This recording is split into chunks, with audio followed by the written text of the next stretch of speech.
দোতলা বিল্ডিং উঠবে শুক্রবার, আত্মীয় স্বজনরে দাওয়াত দিছে, রেডি হইও। আমার জীবনের বিদেশের কামাই, যুবক অল্প বয়সের টাকা নিয়ে আসছে, বিল্ডিং করলো 2 তলা, দ্রুত গতিতে শুক্রবার আমরা বিল্ডিং এ উঠব। এর 2-3 দিন আগে চিত্রাঙ্গের তুফান, বিল্ডিং এর একটু বাহিরে টিনের ঘরে রাতের বেলা একই খাটের ভিতরে স্বামী স্ত্রী বাচ্চা। চিত্রাঙ্গের তুফানে বড় একটা গাছ আইসা টিনের ঘরের মাঝ বরাবর পইরা 3 জনের বুকে চাপ লাগলো, 3 জন নাই। সাংবাদিক যাইয়া কান্না করলো, এলাকার মানুষ কান্না করলো। অল্প বয়সের যুবক, জীবনের বিদেশের কামাই করে সব শেষ হয়ে গেল, টাকাও গেল, বাড়িও গেল, নিজের সন্তানও গেল, নিজের স্ত্রীটা পর্যন্ত গেল। শুক্রবার বাড়িতে উঠবে পারলো না, চিরবিদায় আপন বাড়ি চলে গেল। তবে অনুরোধ করে বললাম, আমার নবীর তরিকারে জবাই করবা না, মা বাবার খেদমত করে দোয়া নাও, মা বাবার সাথে বেয়াদবি করবা না, ওলামায়ে কেরামের দোয়া নিয়ে আমল শুরু করে দাও। নবীর তরিকায় নামাজ পড়ো, আর নামাজ ছাড়িও না। পেছনে যত অন্যায় করেছো আল্লাহর কাছে তওবা করে নাও। আর নামাজ ছাড়বো না, বেপরদায় চলবো না, দাড়ি আর খাটো করবো না, দাড়ি আর কাটবো না, নবীর তরিকা মেনে চলবো, 5 ওয়াক্ত নামাজ পড়বো, মা বাবার সাথে বেয়াদবি করবো না, দোয়া নিয়ে চলবো।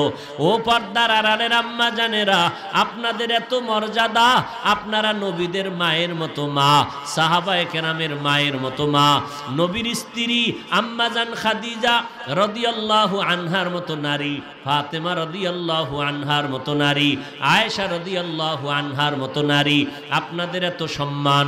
হাফেজে কোরআনের মা আপনারা, আল্লাহ এত সম্মান আপনাদের আল্লাহ দিয়েছেন নবীর মাধ্যমে। এই সম্মান জমিনের মধ্যে কিয়ামত পর্যন্ত আর কেউ বাড়াতে পারবে? কেউ যদি মন গড়া নবীর তরিকা বাদ দিয়া নারীদের সম্মান বাড়াতে চায়, নারীদের সম্মান হবে না, হবে অপমান। কি হবে? অপমান। অতএব আম্মাজানদেরকে বলবো, কত মানুষ বিয়া করিয়া কত তাবিজ কত পানি পরা নিয়া দৌড়া একটা সন্তান পায় না। আল্লাহ আপনাদের সন্তান দান করেছেন, আল্লাহর কাছে দোয়া করেন। ডাক্তার বানাবেন, তবে আদর্শ ডাক্তার বানাইয়েন। ইঞ্জিনিয়ার বানাবেন, আদর্শ ইঞ্জিনিয়ার বানানোর অনুরোধ করি। একজন প্রফেসর বানাবেন, আদর্শ প্রফেসর বানাইয়েন। সন্তান চাকরি করবে, মা সন্তানের হাতটা ধরে বলে যাবেন, ও সন্তান, আমি মা হইয়া তোরে এত কষ্ট করে বড় করছি, আজকে বিদায় হয়ে যাব, মরে যাব, তবে একটা দাবি রাখিয়া যাই, চাকরির জীবনে যতদিন মানুষের সাথে চলবি, কথা দিয়া কাউরে আঘাত দিবি না, কোনোদিন এই হাত দিয়া হারাম টাকা ধরবি না। ইনশাআল্লাহ মা যদি কোনো সন্তানের হাত ধরিয়া এমন ওয়াদা করায়, কোনো সন্তান গলায় ছুরি লাগলেও মায়ের কথা ফেলবে না।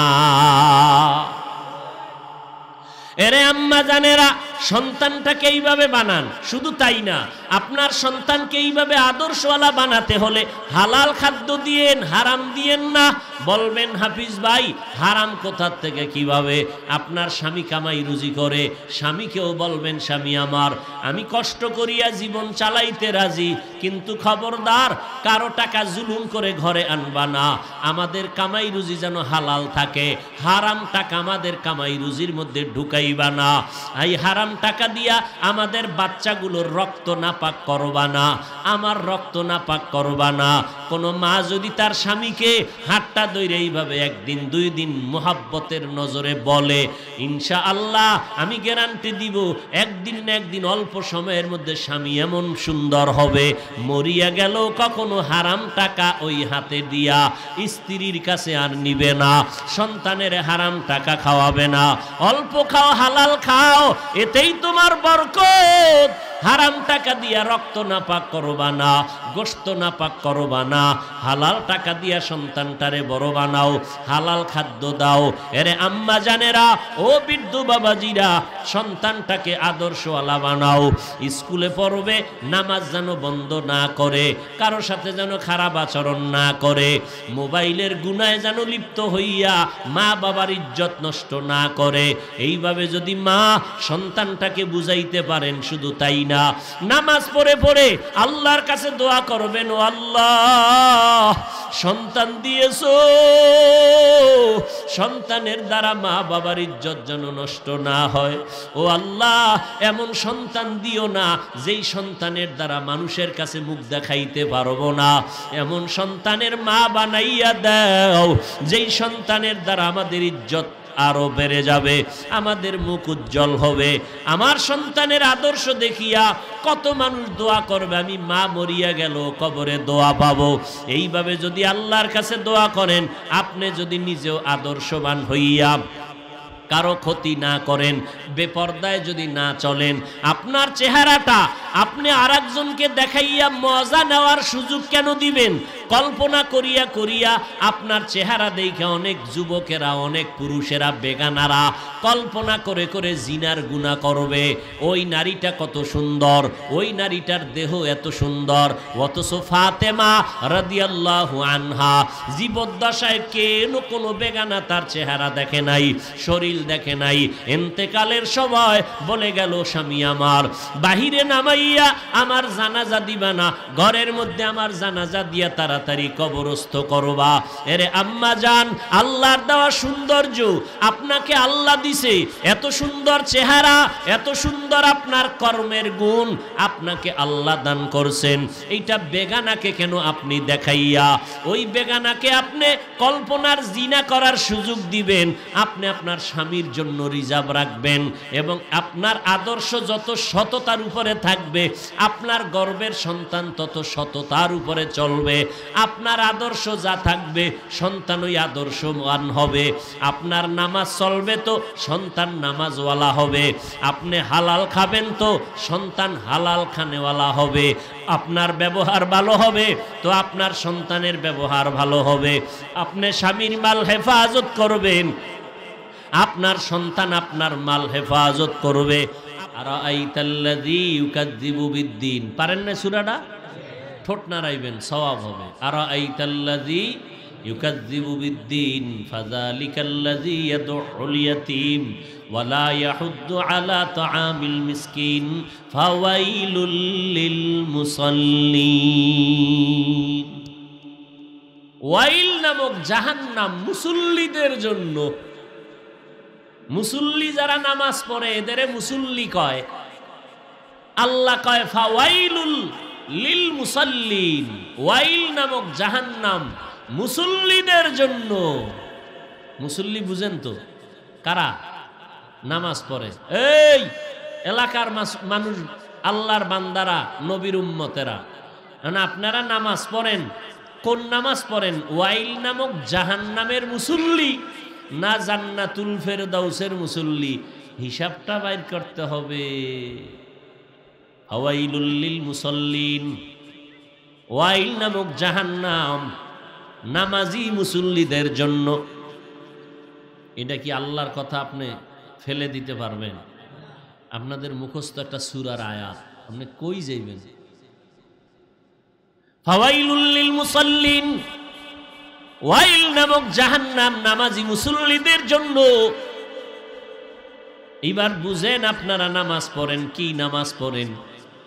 নামাজ পড়িয়াও কিন্তু ওয়াইল নামক জাহান্নামে যেতে হবে। আবার নামাজি বান্দা জান্নাতুন নাঈম, আল্লাহর সুন্দর জান্নাত, শ্রেষ্ঠ জান্নাতে যাবে। এবার আপনি নামাজটা পড়া হিসাবটা মিলাইবেন, আপনি কি ওয়াইল নামক জাহান্নামের মুসল্লি নাকি জান্নাতুল ফেরদাউসের মুসল্লি? কোনো হুজুরের ফতুয়ার দরকার নাই, নিজেরটা নিজে বের করবেন। নামাজ যে পড়ছেন ওযুটা ঠিক মতো হইছে নি, হিসাব মিলাইবেন একা একা। ওযুর মধ্যে চেহারা পুরাটা ধুইতে গিয়া কানের গোড়া দিয়া যদি এক চুল শুকনা থাকে ওযু হবে না, ওযু হবে না তো নামাজ হবে না। আঙ্গুলের ভিতর আংটি লাগাইছেন, আংটির অংশ যদি ফাঁকা থাকে, শুকনা থাকে, ওযু হবে না, ওযু হবে না তো নামাজ হবে না। আর যে 5টা আঙ্গুলে 10টা আংটি লাগাইছে, কি জন্য? কয় একটা আংটি লাগাইছে আকিক পাথরের, জাগাত ধনী হয়ে যাবো, ফকিন্নি আর থাকবো না, আকিক পাথর ধনী বানায় দিবে আমাকে। আর একটা পাথর লইছি দুশ্মনের মোকাবেলায় আমি জিন্দা, আজরাইল আইলো ভয় পাইব, এই পাথর। এইরকম 10 আঙ্গুলে আংটি 20টা। অজু করছে কি একটা আঙ্গুলের মধ্যে চাপ খাইয়া পুরা আঙ্গুল চিকন বানায় লাইছে। অজু করছে ঠিকই, আংটির ভিতরের অংশে পানি যায় নাই।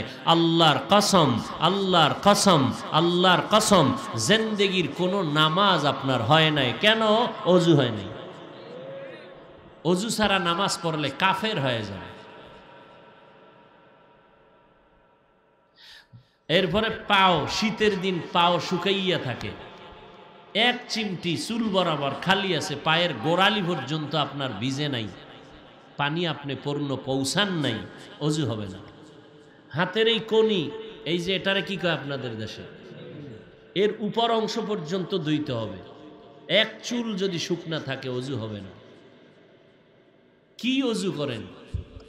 এরপরে আবার এর আগে আছে না বাথরুমের প্রস্রাব করছেন, পায়খানা করলেন, সেখানে পরিষ্কার পরিচ্ছন্নতা, প্রস্রাবের সিটা যদি আপনার শরীরে লাগে, কাপড় নাপাক হয়, কি অজু হবে আর নামাজ হবে? সব মোটামুটি ঠিক কইরা যখন নামাজে দাঁড়াইছেন, নামাজ ভঙ্গের কারণ আছে 19টা। 1 নাম্বার কারণ, কেরাত যদি অশুদ্ধ হয় নামাজ হবে না। একজনে কেরাতি পারে না, কি করবে? হুদা দাঁড়ায় দাঁড়ায় মোরা খাবায় আছে, ঠোঁট বন্ধ, চুপ। কি ভিতরে ভিতরে মোরা খাবা করতেছে।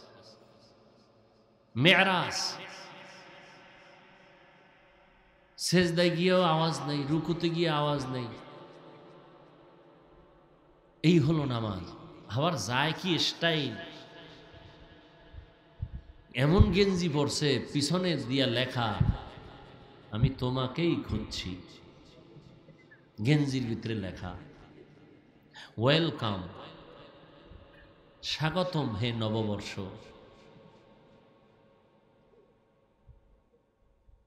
তুমি এই গেঞ্জিটা পইরা এমপি সাহেব যদি তোমার দাওয়াত দেয়, তুমি সাহস পাইবা? আর আল্লাহর বাড়ি যাইতেছো, আল্লাহর ঘর মেহমানে, সেখানে তুমি গেঞ্জি পরে যাও। আল্লাহর প্রতি তোমার এতটুকু ভালোবাসা নাই যে রসুলের সুন্নত অনুযায়ী যাই? এই ভালোবাসার নামাজ? এজন্য বললাম, নামাজ কি ওয়াইল নামক জাহান্নামের মুসল্লি না ফেরদাউসের মুসল্লি? হিসাব মিলাইয়েন। আমগো 4 রাকাত নামাজের ভিতরে একজনের 10 রাকাত শেষ। উম্মা সাইদেই হে জুতা লয়ে যাইতেছে, 4 রাকাত আর 10 রাকাত। কয় হুজুর আপনারা তো বুজুর্গ মানুষ, আমগো পড়তে কি টাইম লাগে নাকি? একদিন দেখি আরে আজকে যাই না, মোটামুটি খালি পড়তেই আছে, পড়তেই আছে, পড়তেই আছে। উপরে দাঁড়ায় ঠাস করে পড়ে। বিষয় কি এত পরে কা? কয় জেলাফি। ইমাম সাহেবের পাশে গরম গরম জেলাফি, আজকে মিলাদ হবে, মিলাদ। এই জন্য পিছনের যত সুন্নত গেছিল এটিরে আদায় করতেছি, কারণ জেলাফি না খাইয়া যাব না, বসে থেকে লাভ কি? নামাজ পড়ি। এই হলো আমগো নামাজ। আফসোস, বড় আফসোস। মকুন সুস্তি নামাজে পাঞ্জে গানা, ফাওয়াইলুল লিল মুসাল্লিনাল্লাযিনা মুমিনারা এই নামাজে ইমদাদে দাইস্তাইনু আয়াতে কুরআ বাখা। ছোট ভাই লেখাপড়া কইরা হুজুর হইছে। কি হইছে? কোন লেখাপড়া কইরা হুজুর হয়? কথা কন। বাড়ি গেলি খালি দাওয়াত, সিরিয়াল দাওয়াতে। হুজুর আমার বাড়ি আইন, একটু মিলাদ, এবার মিষ্টি, এদিকে খাওন, রাতের খাওন, সাহারি এক জায়গায়, ইফতারি আর এক জায়গায়, ভোর রাতের এক খাওন, খাওন আর খাওন, লিস্টি। বড় ভাই কয় তোরে লেখাপড়া শিখাইলাম আমি, দাওয়াত খাও সব তুই, এটা কেমন বিষয়? কয় তুমিও বড় একটা জামা পরো ভাই, তোমারও দাওয়াত শুরু হয়ে যায়। আর মসজিদে গিয়া নামাজটা ঠিক মতো আদায় করো।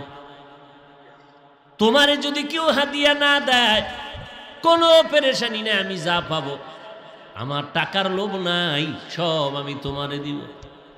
বড় ভাই চিন্তা করলো, কিছু ভাই আর না পাই, কেউ আমার হাদিয়া দেখ না দেখ, আমার স্টিল হাদিয়াটা তো পাবো, ছোট ভাই যেটা দিবে ওয়াদা ওয়াদা। মোটামুটি 20,000 মাসে 40,000, রমজানে তো হিসাব নাই, সব তোমারে দিয়ে দিল। লাগাতার দীর্ঘ কয়েকদিন নামাজ পড়ার পর এবার ডাক দিয়া কয় হাদিয়া দাও। ছোট ভাই কয় নামাজ পড়লে তো টাকার লোভ থাকতে পারে না। টাকার লোভ? বড় ভাই কয় এমন একটা প্যাচ তুই লাগাবি আমি আগেই বুঝছি, এই জন্য জীবনে অজুই করি নেই, হোমানে আর খারাই গেছি। এইরকম প্যাচ লাগাবি আগের থেকে আমি বুঝতেছি। তো হুদায় অজু করে সময় নষ্ট করে লাভ আছে? এতদিন যত টাকটক দিছি সব এক অজু দিয়ে। ওই শুরুতে একটা অজু করছি, এ পর্যন্ত এক অজুতে চলতেছে প্রতিদিনের নামাজ। ফাওয়াইলুল লিল মুসাল্লিন, ওয়াইল নামক জাহান্নাম মুসল্লিদের জন্য। নামাজ আল্লাহর কসম, নামাজ যার যত সুন্দর, তার আমল সুন্দর, তার আখলাক সুন্দর, তার লেনদেন সুন্দর, তার ব্যবসা সুন্দর, তার ব্যবহার সুন্দর। যত বড় হুজুর দেখেন ব্যবহার ভালো না, খোদার কসম ভেতরে গিয়া দেখবেন তার নামাজ ভালো না। এটা দেখারও পাওয়ার নাই। নামাজের উপরের একদিক, ভিতরে আছে আর এক দিক। উপরের দিক আহকামাত, রুকু সিজদা ঠিক মতো করবা। ও বান্দা, মসজিদের সাথে অন্তরকে জোড়ায় দাও। কিয়ামতের দিন আল্লাহ পাক আরশে আজিমের নিচে তোমার ছায়া দিবে, আশ্রয় গ্রহণ করবা। আল্লাহ তাআলা বিনা হিসাবে জান্নাত দিয়ে দিবে।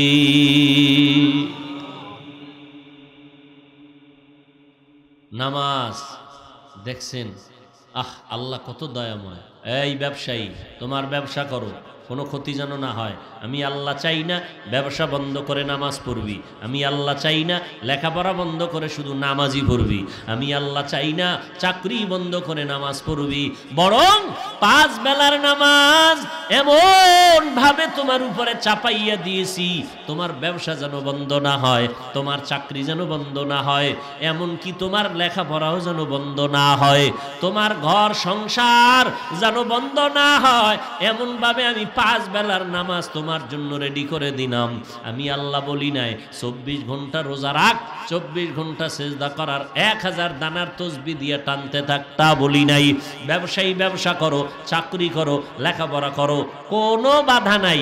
তবে ফাঁকে ফাঁকে 20 মিনিট 20 মিনিট 20 মিনিট করে আল্লাহর মোহাব্বতে তুমি নামাজের সময়টা নাও। এমন টাইমে, যেই টাইমে তোমার ব্যবসা চলে না, যেমন ফজরের সময় 4 রাকাত নামাজ 20 মিনিট, এর বেশি লাগে? এবার তুমি নাক টাইনে আধা ঘন্টা 1 ঘন্টা ঘুমাইয়া এরপরে গোসল টোসল করে নাস্তা করে দোকানে চলে যাও। দোকানদারি করতে করতে 6 ঘন্টা হয়েছে, জোহরের সময় পেটে লাগছে ক্ষুধা, দোকান বন্ধ, কাস্টমার নাই, বাসায় যাও, গোসল করো, পবিত্রতা অর্জন হও, আবার 20 মিনিট দিয়ে 10 রাকাত, এবার খাও, খাইয়া ঘুমাও, আধা ঘন্টা কাইলুলা করে রেস্ট নিয়ে আবার দোকানে যাও। দীর্ঘ টাইম দোকানদারি করেছো, আসরের টাইম একটু ক্ষুধা লাগছে, একটু যাও, দোকানটা বন্ধ করে মসজিদে যাও, 4 রাকাত নামাজ, 20 মিনিট টাইম, হালকা নাস্তা করো, আবার দোকানে বসো। আবার মাগরিব একটু রেস্ট, যাও, 5 রাকাত নামাজ, 20 মিনিট টাইম, তোমার ব্যবসার যেন ক্ষতি না হয়, যাও, আবার দোকানে বসো। এশার নামাজ 9 রাকাত 20 মিনিট, এইবার দোকান বন্ধ, ঘরে যাও। মাইয়া ফোলারে সময় দাও, স্ত্রীকে সময় দিয়া এবার রাতের ঘুম তোমার শরীরের ঔষধ, আল্লাহর মোহব্বতে ঘুমিয়ে পড়ো, ফজর পর্যন্ত টানা ঘুমাও, আবার উইঠা ফজরের নামাজ পড়ো। এই ঘুমটাও নেকের পাল্লায় ওজন হবে। তাহলে 5 ওয়াক্ত নামাজ পড়তে গিয়ে কিন্তু ব্যবসা বন্ধ হবে? এত সুযোগ পাইয়াও যারা নামাজটা পড়বে না, আল্লাহ এদেরকে এমনে ছেড়ে দেওয়াটা ঠিক। আল্লাহ কয় তোরে মরার আগেই বিচারটা কইরালাম, মরার আগে দেখবি তোর কপালে খাওন নাই, কুত্তায় খায় তোর খানা, তোর কপালে নাই। কেন? বেনামাজির রিজিকে বরকত নাই, বেনামাজির শরীর রোগাক্রান্ত হয়ে যাবে, কোন রোগ, এমন রোগ বাড়বে ঔষধ পাওয়া যাবে না। মরণ হবে সময় মতো ঠিক, তবে ওরা ভাববে ওর মরণ অকালে মরণ হয়েছে, অকাল মরণ। নামাজ আয় যুবক, তোমার মতো যুবক স্কুল কলেজে পড়ে, তাকায় দেখো 5 ওয়াক্ত নামাজ পড়নেওয়ালা ছাত্র ছাত্রী আছে না নাই? তুমি পারো না কেন? তোমার ঔষধ দরকার। ওদের পাও ধোয়া পানি নিয়ে যাইও একদিন, নিয়ে সকাল বিকাল রাত্রে খালি পেটে আধা চামিচ করে পানি পান করবা, ওদের পাও ধোয়া পানি। আর নিজেরে বুঝাইবা আমার কপাল এত খারাপ কেন রে, আমার ক্লাসের ছেলে মেয়েরা নামাজ পড়ে, স্কুল কলেজে পড়ে, আমি কেন পারি না? আমার কপাল এত খারাপ কেন? আব্বা আম্মার কি অভিশাপ লাগলো নাকি? মা বাবাই কি বরদোয়া দিলনি? কোন জায়গা দিয়ে আব্বা আম্মার সাথে বেয়াদবি করেছে? ও যুবক, তোমার আমার মতো কত সন্তান র্যাব আর্মি পুলিশ বিডিআরের চাকরি করে, 5 ওয়াক্ত নামাজি, দাড়িটাও লম্বা আছে না নাই? তুমি কেন পারবা না রে বাবা? আল্লাহ বিবেক দিয়েছেন, একটু বিবেকটাকে প্রশ্ন করো। বালিশে মাথা লাগাইয়া বাতি নিবাইয়া যখন ঘুমাইতে যাও, মনের প্রশ্ন করি, ওরে মন, ঘুমের মধ্যেও তো কত মানুষের মরণ হয়। আজকে যদি আমার ঘুমটা শেষ ঘুম হয়ে যায়, ঘুমের মধ্যে যদি আজরাইল এসে ধরিয়া ফালায়, আগামীকাল আমার কবরের বাসিন্দা হতে হবে। আমি আম্মার থেকে বিদায় নেওয়ার সময়টাও পেলাম না। ও যুবক, আল্লাহর গোলাম, ময়দানে কৃষি কাজ করে, নামাজ ছাড়ে না। ওই নদীর মধ্যে মাছ ধরে, জেলে, নামাজ ছাড়ে না। রাস্তায় ড্রাইভারি করে, গাড়ি চালায়, সময় মতো নামাজ পড়ে। তুমি কেন পারবা না? আল্লাহর কোরআনটা কি মিথ্যা মনে করে বর্ষো রে বাবা? হুজুরদের কথা মিথ্যা মনে করে বর্ষো? আল্লাহর কসম, একটা ভুল আজও যদি কোরআন থেকে বের করে দিতে পারো, এখন থেকে নামাজ পড়বো না, আমি এখনই দাড়িটা কামাইয়া প্যান্ট শার্টটাই পরে নাচ গানে রাইগা যাব। কোরআনের একটা ভুল পারলে বের করে এখন পারলে দেখাও। তুমি কেন 1500 বছর পর্যন্ত কত বড় বড় বেঈমানেরা একটা ভুল কেউ বের করতে পারে নাই, বরং তারা মাথা নত করিয়া কোরআনের সামনে নবীর আদর্শে মাথা নত করে কালেমাওয়ালা মুসলমান হয়ে গেল। অতএব বাবা, যদি তোমার মুসলমানিত্ব থাকে, আল্লাহর ভয় থাকে, তুমি মুসলমান দাবি করিয়া তৃপ্তি অর্জন করো, তাহলে মনটাকে প্রশ্ন করো, কোরআন যেহেতু সত্য, কোরআনের সবই সত্য নাকি মিথ্যা? একটু আমাকে জবাব দাও বাবা। কোরআন শরীফের মধ্যে জান্নাতের বয়ান আসেনি? জাহান্নামের বয়ান আসেনি? কে জান্নাতে যাবে, কে জাহান্নামে যাবে, তাও আল্লাহ বয়ান করেছেন। জান্নাতটা কেমন আরামের ঘর হবে, জাহান্নামটা কেমন ভয়ঙ্কর আযাবের ঘর হবে, তাও আল্লাহ বয়ান করেছেন। আমার নবীর আদর্শ এত সুন্দর, সেই নবী যার কোনো গুনাহ নাই, যে নবীর 63 বছর হায়াতে একটা মিথ্যা কথা নবী জীবনে বলেন নাই, এমন একজন দ্বিতীয় কোনো মনীষীর নাম পারলে কেউ বলো। পৃথিবীর একজন বড় দামি ব্যক্তি যে মুহাম্মদের মতো জীবনে একটা মিথ্যা কথা বলে নাই, পারলে একজন দাঁড়াইয়া নাম বলো। পারবা না। একমাত্র আমার নবী শ্রেষ্ঠ নবী, যার 63 বছরে একটা মিথ্যা কথা কখনো বলেন নাই। দুশমনেরা পর্যন্ত নবীকে সত্যবাদী বলে কি বলতো? আল আমিন বলতো। কেমন নবী আমার? যেই নবীর শরীরে মশা পড়া হারাম, মাছি পড়া হারাম, যেই নবীর চেহারা অন্ধকারে আলো হয়ে যায়। আম্মাজান আয়েশা রাদিয়াল্লাহু আনহা বলেন, আমি স্বর্ণমুখী সুই নিয়া সেলাইয়ের কাজ করতেছিলাম, হঠাৎ আমার সুইটা খুঁটির গোড়ায় নিচে পড়ে গেল, আমি পাই না, বাতির চেরাগের তেল নাই, অন্ধকার। হঠাৎ এশার নামাজের পর রহমতের নবী আমার ঘরের মধ্যে আসলেন। নবীর চেহারার আলোতে চিকন সুইটা আমি মাটির থেকে পেয়ে গেলাম। কেমন সুন্দর নবী আমার, যেই নবীর ব্যবহারে দুনিয়ার মানুষ না, সমস্ত গর্তের পিপিলিকা পর্যন্ত নবীর পাগল, আসমান পাগল, জমিন পাগল, জঙ্গলের প্রাণীরা পর্যন্ত আশেক হয়ে গেল। বেদিন বেঈমানেরা নবীর আদর্শ দেখে কালেমা পড়ে পড়ে মুসলমান হয়ে গেল। ও আল্লাহর বান্দা, ভালো করে শুনে নাও, আল্লাহর নবীকে আল্লাহ এমন মুআজিজা দান করেছেন, আমার নবীর মতো আদর্শওয়ালা কেউ নাই। আমার নবীর জবানের কথায় কোনোদিন কেউ কষ্ট পায় নাই। আমার নবীর কথায় দুশমন পর্যন্ত বন্ধু হয়ে যাইত। ভাইরা আমার,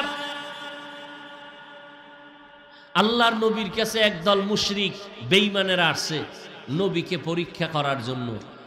ও মুহাম্মদ, তুমি নাকি কোরআন পড়ো, কেমন শোনাও। সূরা ইয়াসিন নবী পড়ছেন। নবীর সূরা ইয়াসিন শুইনা ওই বিধর্মীদের কান্না, এমন কান্না, এবার আমাকে তাড়াতাড়ি মুসলমান বানায় না। আর কই কোরআন শরীফের তেলাওয়াত কই? ও যুবক, মরে তো যাবা, থাকতে তো পারবা না। ভালো করে লিখে রাখো, ইদানিং কালে যত মরণের খবর শুনি অধিকাংশ যুবক যুবক যুবক। মারছে কারে? যুবকেরে। মরছে কে? যুবক। পানির তলে মরলো লাশ কার? যুবকের। গাড়ির তলে অ্যাক্সিডেন্ট হয়ে মরলো কারা? কয় 5 জনের মধ্যে 4 জন যুবক।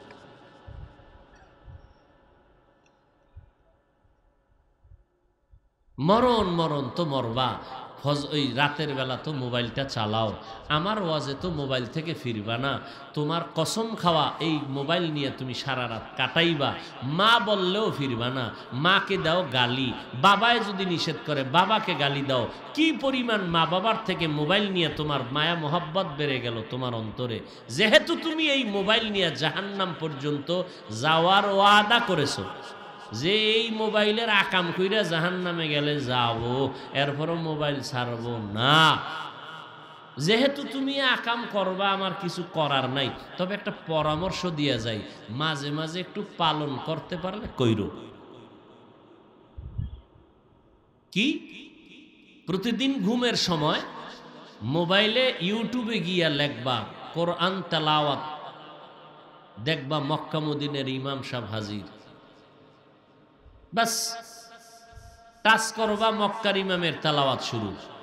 আস্তে মোবাইলটা বালিশের পাশে রাইখা চুপ কইরা কোরআন তেলাওয়াত শুনতে শুনতে ঘুমায় যাবা। তোমার শেষ ঘুমটা হবে কি শুনতে শুনতে? কোরআন তেলাওয়াত। স্টাম্প দাও, আমি কলম দিয়ে লিখে দিয়ে যাই। 1 সপ্তাহ যদি আমার এই সবকটা আদায় করো, তুমি নিজেই চোখের পানি একদিন দেখবা গাল বেয়ে বেয়ে পড়তেছে। তুমি নিজেই বলবা জীবনে আর গানের আওয়াজ কানে দিব না। ডেলি করতে কই নাই, আমারটা তো মানবা না। মাঝে মাঝে একটু শুইনো তো। যদি কোরআন তেলাওয়াত তোমার আকাম সাকাম করার পরে যখন ঘুমাবা, ঠিক ওই টাইমে, বুঝো না? আবার তুমি শুরুতেই যে কোরআন শরীফ পড়িয়া এরপরে আবার সোনাবন্ধের গান শুনবা, তো লাভ কি? তোমার দুনিয়ার আকাম করা যা আছে, ওয়াদা করা যে এটি করা লাগবে, কাউরে টাইম দিয়ে রাখছো, এই টাইমে তার সাথে মোলাকাত হবে মোবাইলের মাধ্যমে। কারোর সাথে খেলার টাইম দিছো, গেমস খেলবা। হ্যাঁ, কক্সবাজারের ছেলের সাথে তুমি এখানে বসে মোবাইলে কত কিছু আকাম করবা। সব শেষ, এখন ঘুমাবা। এই বন্ধু, এখন আর ডিস্টার্ব না, ঘুম। ঠিক সেই টাইমে মোবাইলে কোরআন তেলাওয়াত চালু করে ঘুমাও। মাঝে মাঝে করিও, পারবা ইনশাআল্লাহ। আহা, আল্লাহ মাফ করে দিন। গত পরশুদিন, আজকে কয় তারিখ? 29 না, 27, 28, 27 তারিখ নওগাঁ গেলাম। নওগাঁ রাজশাহী বিমানে, ঢাকার থেকে। তো রাজশাহী বিমানবন্দরে নামিয়া মাহফিল কর্তৃপক্ষ গাড়ি নিয়ে আসছে, আগায় নিবে। একটা যুবক ছেলে সালাম দিল। তো মাহফিল আলারা বলে, হুজুর এই ছেলেটা প্রায় 3 ঘন্টা অপেক্ষা করতেছে, আপনি আসবেন বলে। নাম কি? এই নাম। বাড়ি কই? অমুক জায়গায়। কি করো? কয় রাজশাহী বিশ্ববিদ্যালয়ে পড়ি। তো কি ব্যাপার? কয় হুজুর আমাকে মাফ করে দেন। মাফ করে দেন মানে? কয় আমি আপনার বিরুদ্ধে যথেষ্ট পরিমাণ বিষোদ্গার করেছি লেখালেখির মাধ্যমে, চরমভাবে আমি আপনার বিরোধিতায় কুরুচিপূর্ণ গালাগালি করেছি, আপনি মাফ করে দেন। আমি বললাম ঠিক আছে, দোয়া করি, দোয়া করিও। কেন? আপনি বলেন, মাফ করে দিলাম। আমি বললাম ঠিক আছে, তুমি 5 ওয়াক্ত নামাজ পড়ো, ঠিক লাইনে চলো, আলেমদের মহব্বত করো, ঢাকা এসো, দাওয়াত রইল। বলেন আপনি বলতে হবে, আমি মাফ করে দিলাম। এরপরে আমি বলার পরে বলে, এবার আপনি বলেন আল্লাহ আমারে মাফ করবে কিনা। তো আমি তাড়াহুড়া, যেহেতু সময় আমার অনেক লস, বহুদূর যেতে হবে। পরে বললাম ঠিক আছে, দাওয়াত রইল, মাদ্রাসায় আসবা, দেখা হবে, কথা হবে ইনশাআল্লাহ। হেদায়েতের মালিক একমাত্র আমার আল্লাহ। আমি তো বয়ান করি, কোনোদিন তো বলি না এই যুবকেরা যারা আমারে মোহাব্বত করো পাস করলি পড়বা, কেউ বলছি? গোপনে বলছি। কোন যুবক ছেলে দেখছে এই কুমিল্লা মাদ্রাসা যে হাজির এরকম গলা টলা লইয়া জামা একটা গায়ে দিয়ে, কিরে বাড়ি কই? কুমিল্লা। কোথায়? দেবিদ্বার। কি বিষয়? দোয়া নিতে আসছি। কি পড়ো? কলেজে। কোন ক্লাস? 8 9। এখন কার জীবনে পড়বি? বিষয় মাদ্রাসায় পড়বি। আমি চাইরিস, মেজাজ গরম হয়ে গেছে। তোমাকে কে পরামর্শ দিছে মাদ্রাসায় পড়বা? আমাকে মানো? হ্যাঁ মানি। আমার কথা যদি মেনে চলো, স্কুল কলেজের পড়া জীবনে ছাড়বা না। ওয়াদা করো। তোমার পার্শ্বে মসজিদ আছে? আছে। ইমাম সাহেবের কাছে গিয়ে দৈনিক 1 ঘন্টা কোরআন শিখবা। পুরা কোরআন শিক্ষা হলে পরে আমার কাছে আবার আসবা, আবার পরামর্শ দিব। মাদ্রাসায় পড়বা কলেজ বাদ দিয়া না, এই আকাম করতে তোমারে কই নাই। কলেজে পড়ে তুমি ডাক্তার হও। আমার মাদ্রাসায় আলেম ওলামা মুফতি মুহাদ্দিসের অভাব নেই। আমার দেশে এখন মুসলমান নবীর আদর্শওয়ালা ডাক্তার দরকার, ইঞ্জিনিয়ার দরকার, এসপি দরকার, ডিসি দরকার, এমপি দরকার, মন্ত্রী দরকার, চেয়ারম্যান দরকার। এরা যদি রসুলের আদর্শওয়ালা হয়, সমাজে দুর্নীতি থাকবে না, চুরি থাকবে না, ডাকাতি থাকবে না, হত্যা খুন ধর্ষণ থাকবে না। চালাকি করো, যাও ভর্তি ফর্ম আবার টাকা দিয়ে পূরণ করবা, নতুন করে আবার ভর্তি করবা, যাও। আলহামদুলিল্লাহ কয়েকটা যুবক আমার পরামর্শ মতো চলতেছে। তোমারে এত আবেগ ভরা বয়ান কে দিছে যে স্কুল ছাইরা দাও? তো এদেশে ডাক্তারি করবে কারা? বেঈমানের বাচ্চারা। তো বেঈমানের বাচ্চারা ডাক্তার হয়ে গেলে একদিন বলবে মুসলমান সব মার, একটা অসুস্থ রোগীর কোনো চিকিৎসা দেওয়া হবে না। তখন আমি উপায় কি? তখন তোমরা মুসলমান ডাক্তারেরা দাঁড়ায় বলবা, এই বেঈমানের বাচ্চা, মুসলমানের সামনে চ্যালেঞ্জ দিবি না, তোদের গোষ্ঠী শুদ্ধা বেঈমানের ডাক্তার আমাদের দরকার নাই, আমরা মুসলমান ডাক্তারেরা যথেষ্ট ইনশাআল্লাহ। কিন্তু ডাক্তার হও, ইঞ্জিনিয়ার হও, প্রফেসর হও, পায়ে ধরে অনুরোধ, বেয়াদব হইও না। অনুরোধ, কোন আলেম যেন তোমার ব্যবহারে কষ্ট না পায়, কোন মুরব্বী যেন তোমার ব্যবহারে কষ্ট না পায়, তোমার মা বাবা সহ তোমার বন্ধু কেউ যেন তোমার ব্যবহারে কষ্ট না পায়। তুমি মরে গেলেও যেন মানুষ কলিজা ভরে দোয়া করে তোমার ব্যবহারের কারণে। কি শিখেছ? সালামটা পর্যন্ত দেওয়ার খবর নেই।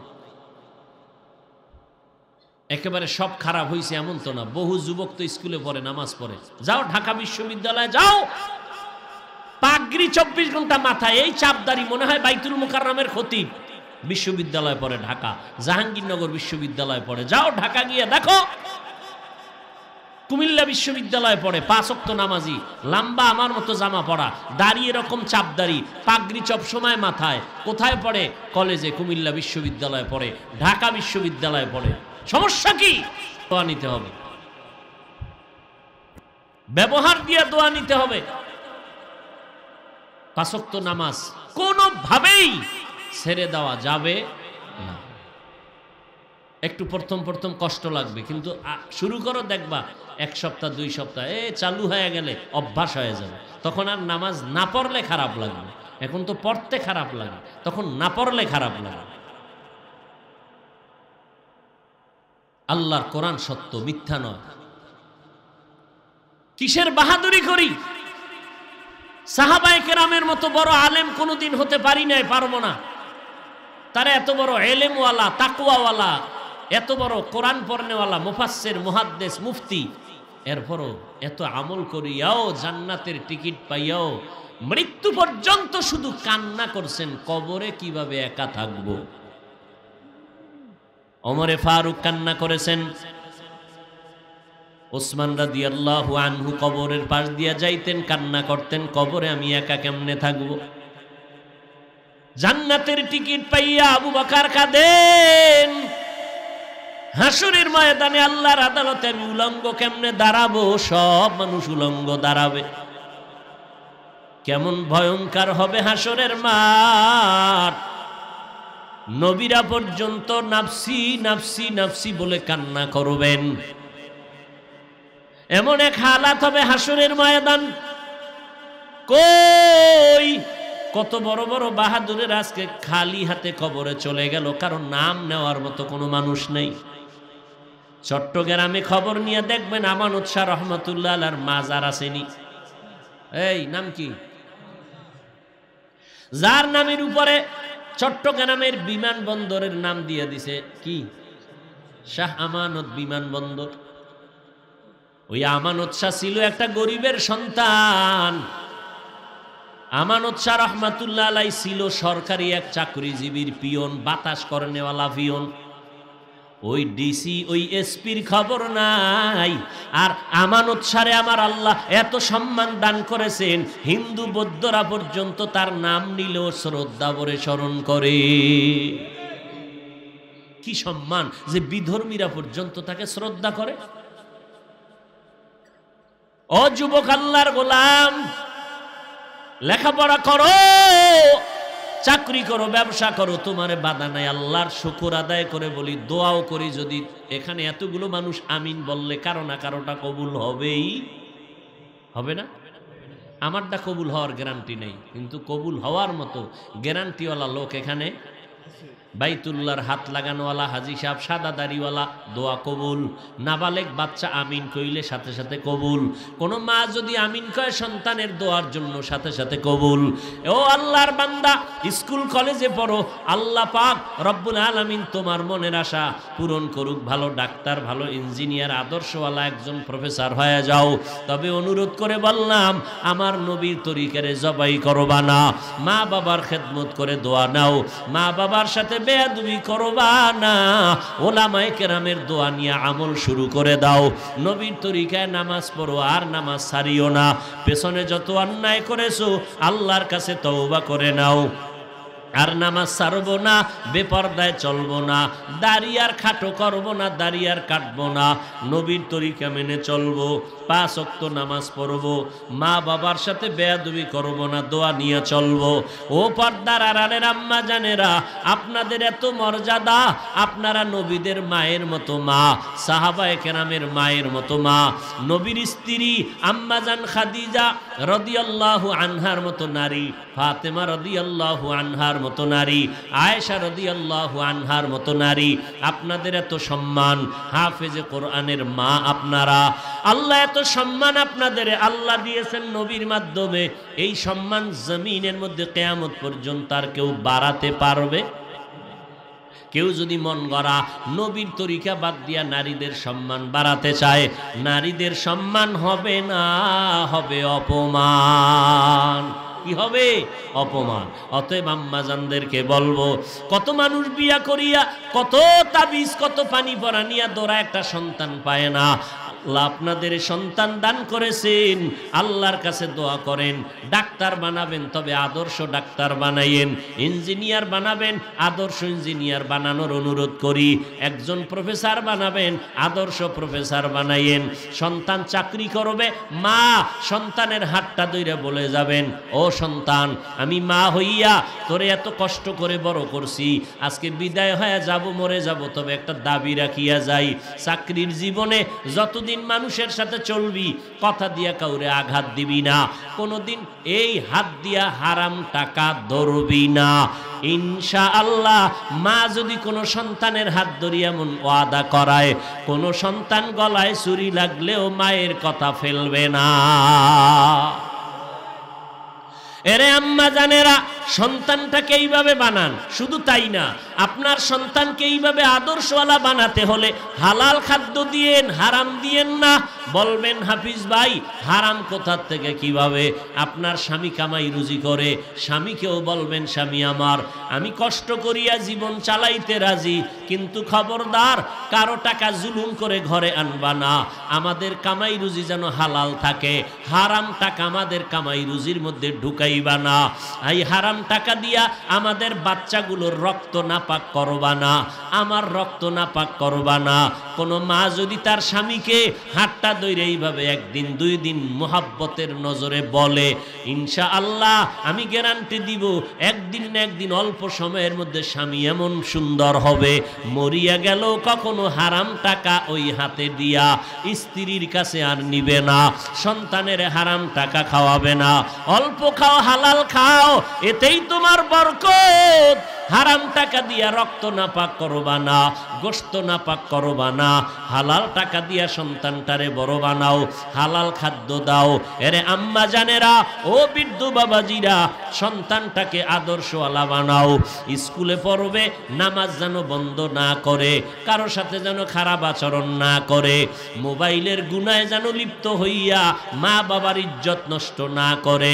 এইভাবে যদি মা সন্তানটাকে বুঝাইতে পারেন, শুধু তাই না, নামাজ পড়ে পড়ে আল্লাহর কাছে দোয়া করবেন, ও আল্লাহ সন্তান দিয়েছো, সন্তানের দ্বারা মা বাবার ইজ্জত যেন নষ্ট না হয়। ও আল্লাহ এমন সন্তান দিও না যেই সন্তানের দ্বারা মানুষের কাছে মুখ দেখাইতে পারবো না, এমন সন্তানের মা বানাইয়া দাও যেই সন্তানের দ্বারা আমাদের ইজ্জত আরো বেড়ে যাবে, আমাদের মুখ উজ্জ্বল হবে। আমার সন্তানের আদর্শ দেখিয়া কত মানুষ দোয়া করবে, আমি মা মরিয়া গেল কবরে দোয়া পাবো। এইভাবে যদি আল্লাহর কাছে দোয়া করেন, আপনি যদি নিজেও আদর্শবান হইয়া কারো ক্ষতি না করেন, বেপরদায় যদি না চলেন, আপনার চেহারাটা আপনি আরেকজনকে দেখাইয়া মজা নেওয়ার সুযোগ কেন দিবেন? কল্পনা করিয়া করিয়া আপনার চেহারা দেখে অনেক যুবকেরা, অনেক পুরুষেরা, বেগানারা কল্পনা করে করে জিনার গুনাহ করবে। ওই নারীটা কত সুন্দর, ওই নারীটার দেহ এত সুন্দর, অথচ ফাতেমা রাদিয়াল্লাহু আনহা জীবদ্দশায় কেন কোনো বেগানা তার চেহারা দেখে নাই, শরীর দেখে নাই।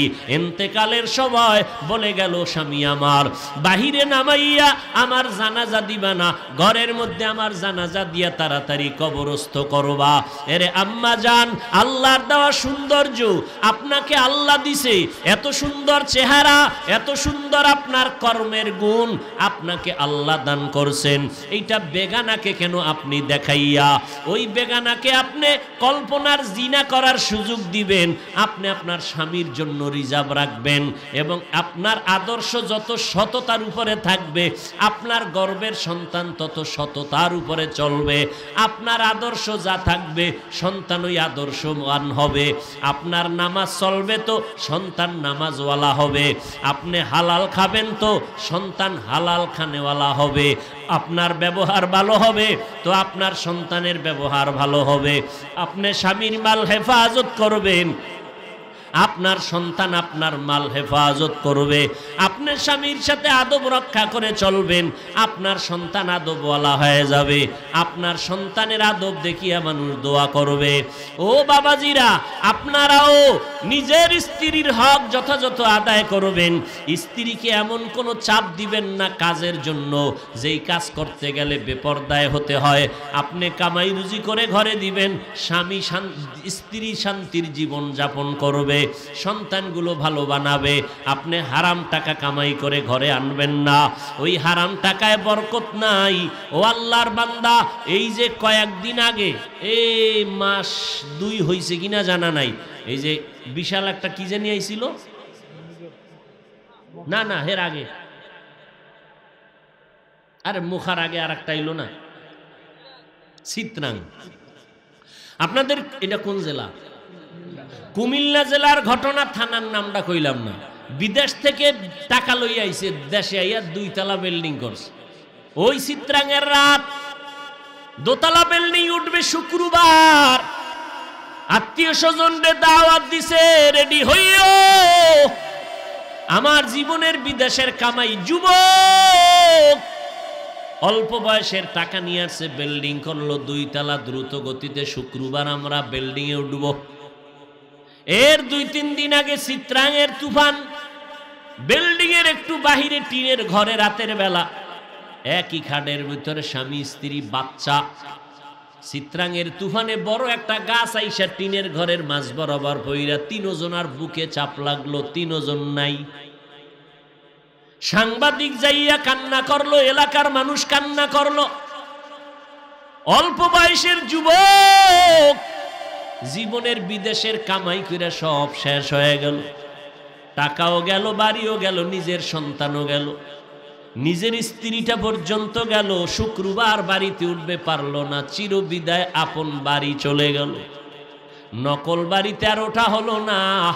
ও আল্লাহর বান্দারা, পিছনে পিছনে বহু সমালোচনা করতে পারবা, হুজুর ভালো না, আলেম ভালো না, ইমাম ভালো না, কিন্তু তার মধ্যে যেই গুণটা আল্লাহ দিছে সম্মানের, ওই গুণটা তুমি কিয়ামতের আগে অর্জন করতে পারবা না।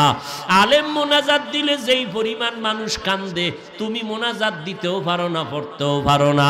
অতএব বিরোধিতা না করিয়া, অন্যের দিকে আঙ্গুলটা না দেখাইয়া নিজের দিকে আঙ্গুল দেখাও আর আল্লাহর কাছে তওবা করো। ও আল্লাহ, শয়তানের ধোকায় পড়িয়া পেছনে বহু অন্যায় করেছি, আর কোনোদিন অন্যায় করব না, নামাজ ছাড়ব না, বেপরদায় চলব না, মা বাবাকে কষ্ট দিব না, নবীর তরিকার বাইরে চলব না, ওলামায়ে কেরামের পরামর্শ নিয়ে চলব, নেক আমল করব। তওবা করার মতো যদি নিয়ত হয়, যাদের কপাল খারাপ এরা হাজার বয়ান শুনিয়া নবীর মতো চেহারাওয়ালা ব্যক্তিকে দেখে আবু জাহাল কালেমা পড়ে নাই, অথচ ওমরের মতো বান্দা তরবারি নিয়ে নবীর কল্লা কাটতে এসে মুসলমান হয়ে গেল। এই জমিনে কিছু খারাপ মানুষ হঠাৎ করে তওবা করে মুসলমান হয়ে তওবা করে নেক আমল শুরু করবে। আবার একদল থাকবে আবু জাহালের মতো অন্তর পাথর, হাজার বয়ানের পরও অন্তর নরম হবে না, বলে হুজুরদের বয়ান হুজুরেরা করবে, আমরা কি তাড়াতাড়ি আমল শুরু করবে? এটা হতে পারে না। বিয়া শাদী করিয়া নেই, বিয়ার পরে বলবে সন্তান হইয়া নিক, সন্তান হওয়ার পরে শয়তানের ধোকায় বলবে সন্তানগুলোকে বড় বানাইয়া লই, আর একটু বয়স বাড়ক, তারপরে আমল ধরব। এইভাবে করতে করতে কপালে আর হেদায়েত আসবে না, এমনিতেই মরণ আইসা যাবে। অতএব যাদের অন্তর নরম, তওবা করার যাদের অন্তরে খাঁটি নিয়ত আছে, কোনো ভেজাল নাই অন্তরে, মুনাফিকি নাই, শুধু তাদেরকে বলবো আল্লাহর মোহাব্বত, নবীর মোহাব্বত নিয়া, ওলামায়ে কেরামের পরামর্শ নিয়া, মা বাবার দোয়া নিয়া 5 ওয়াক্ত নামাজ আর ছাড়বো না, দাড়ি কাটবো না, বেপরদায় চলবো না, হারাম খাইবো না, কারো হক নষ্ট করবো না। তওবা করার যদি কারো অন্তরে নিয়ত হয়, খাঁটি অন্তরে নিয়ত থাকলে দুটো হাত আমার আল্লাহকে দেখায়া দাও।